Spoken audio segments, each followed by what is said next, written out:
So witness consciousness is born with the birth of the body, physical body, and dies with the death of the physical body. Buddha called this anatta.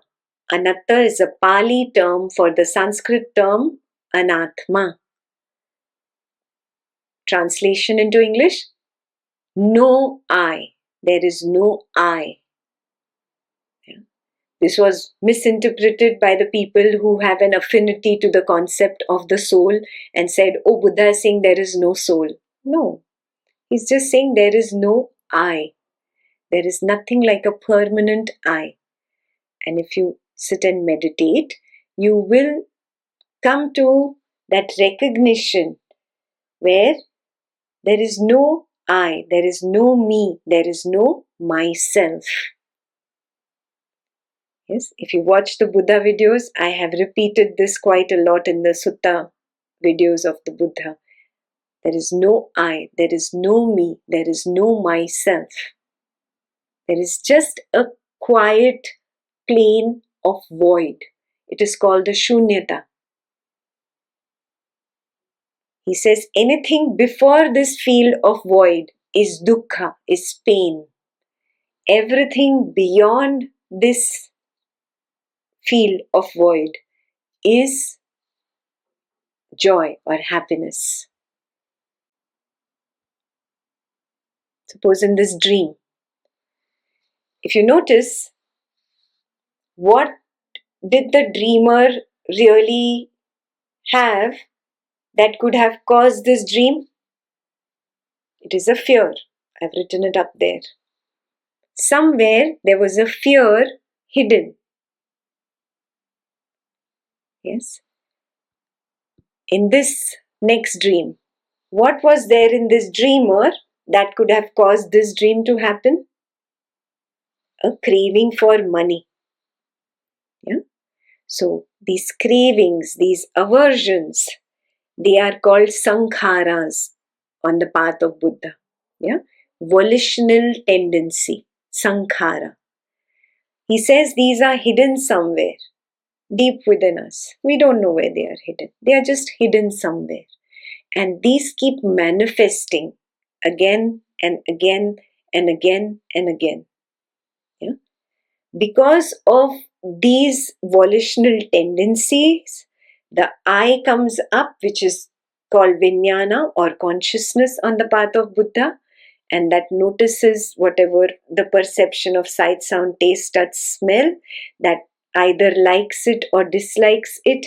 There is craving or there is aversion, and because of that there is becoming, bhava. Bhava means manifestation of that particular thing. For example, in this, the argument on the money. Yeah. So every single volitional tendency manifests as a situation in our lives. Where did this volitional tendency come from? Let's take an example. Mullah Nasruddin was arguing with his wife. His wife says, you are very lazy, Mullah. All the time just lying around, not doing any work. You have to go to the market and sell the donkey before it gets too old. Otherwise, we won't get enough money for the donkey. And he fights and fights and fights with his wife.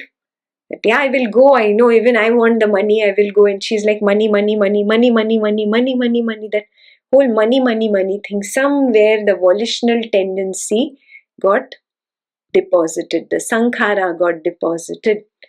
And that volitional tendency, that craving led to the manifestation or bhava of this dream. The knowledge of your dreams actually gives you the knowledge of what happens in your daily life.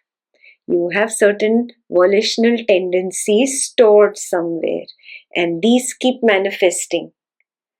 And if you're really very vigilant, you will notice, yeah, see, this fight that I just had with my spouse, it really got its root in that particular volitional tendency. You will be able to draw a parallel.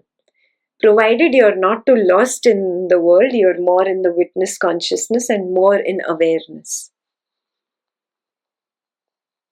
Yeah. So the way Buddha has explained this, nobody else can beat it. He's the scientist. He has given the 12 steps of how this entire manifestation from the volitional tendency happens. There is birth of that particular situation, and then the situation dies as well. Yeah. He has even linked it to rebirth. He has linked how the same thing happens when the body dies. When the body dies, 17 mind moments before death, the last chitta happens. And after that, there is just the bhavanga. Bhavanga is nothing but all these cravings and aversions that were the seeds, somewhere stored impressions. They are running as the flow. The body dies, but that flow is still unaccounted for, unpaid. It is like a loan that you took, but you did not finish paying the loan and you left the body. Yeah. So it is not the body that will take the birth again. Yeah, otherwise the body should have looked the same. It never looks the same. So the body does not take birth. The witness consciousness disappears at death, which means anatta. There is no I, which people interpreted as no soul. What is born? Only these volitional tendencies, the bhavanga. Yeah, you can even Google up the word bhavanga. Yeah. This is what takes on a chitta. From that volitional tendency, the consciousness takes birth. And then the body is born. Yeah, so Buddha explains it in much more detail than it is explained on the path of Advaita Vedanta or even the yogic path. So witness consciousness on the path of Advaita Vedanta is equal to anatta, no I, on the path of Buddha, and pure consciousness on the path of Advaita Vedanta is equal to shunyata on the path of Buddha.